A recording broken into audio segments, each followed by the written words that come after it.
vraiment hyper KO, mais avant d'aller dormir, il fallait vraiment que je pousse un coup de gueule. Concernant certains pseudo-blogueurs que moi je ne considère absolument pas comme des blogueurs, et je vais vous expliquer pourquoi.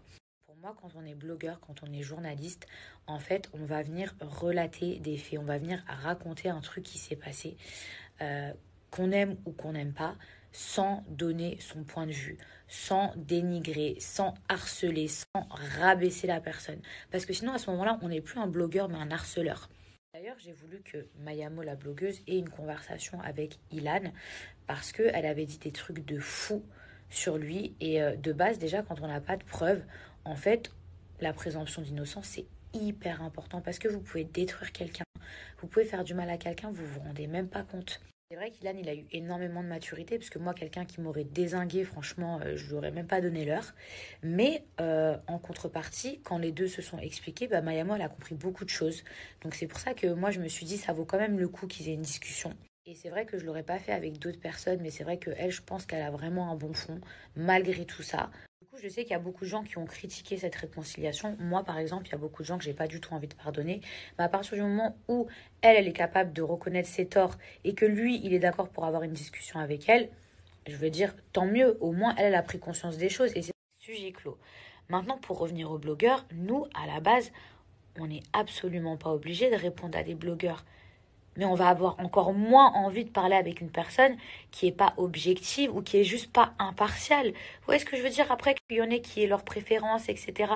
Mais quelqu'un qui, par exemple, ne prend jamais parti, mais juste qui raconte ce qui se passe dans la vie des candidats, bah, on se dit, ok, cette personne, on peut lui parler. Mais quelqu'un qui est en train d'harceler une autre personne, qui est tout le temps là en train de s'acharner, mais genre, mais t'es même pas un blogueur quand tu fais des trucs comme ça. Vous êtes capable de rester professionnel et impartial, soit vous avez juste envie de déverser votre haine, mais à ce moment-là, vous n'êtes pas un blogueur.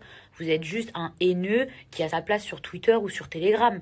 Les gens qui sont capables de se remettre en question et de rester professionnels, après, libre à moi de les pardonner ou pas. Moi, ça m'intéresse pas non plus les blogueurs qui m'aiment bien moi, mais qui harcèlent d'autres candidats. Parce qu'aujourd'hui, ça va, mais peut-être que demain, ce sera mon tour. Le pire, c'est que ce sont ces mêmes personnes qui vont partager des vidéos sur le harcèlement, alors qu'en réalité, vous faites exactement la même chose. C'est pas parce qu'on est des candidats de télé-réalité que ça vous donne le droit de vous acharner sur nous. C'est pas parce qu'on a décidé d'être connu qu'on doit tout accepter, parce que j'ai l'impression que les gens, ils n'arrivent pas à différencier ça. Ah, mais si vous êtes connu, vous devez accepter qu'on parle de vous. Oui, on peut parler de nous, mais il y a une manière de parler de nous. Je vais vous donner un exemple tout bête pour que vous puissiez comprendre. Vous voyez quelqu'un qui est impartial, il va dire Mila s'est embrouillée hier soir avec son mari dans un parking.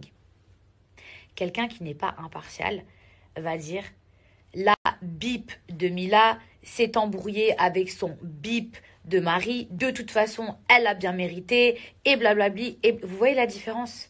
Est-ce que vous voyez l'énorme différence? Et pourtant, je vous ai appris exactement la même chose, mais sans cracher mon venin. Vous voyez la différence entre raconter quelque chose et venir cracher son venin.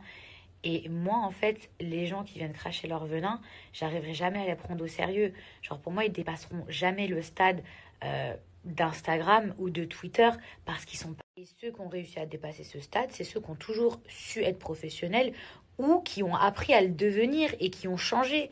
Enfin, voilà, c'était mon petit coup de gueule du soir, mais heureusement, tous les blogueurs sont pas comme ça. Il y en a qui ont appris à devenir impartial, il y en a qui l'ont toujours été.